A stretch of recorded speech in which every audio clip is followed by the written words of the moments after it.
Fala pessoal, vou mostrar para vocês a maneira mais fácil que eu acho de desmontar carregador de Glock.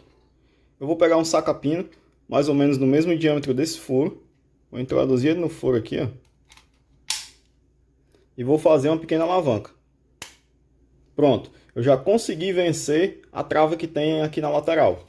Retiro o saca-pino, retiro a base, retiro a placa que trava, retiro a mola e a mesa transportadora. Agora é só fazer o inverso para montar. Mesa transportadora e mola. Coloco a placa e vou colocar a mesa. Vou colocar a base. Pronto, clicou, o carregador está montado. Valeu!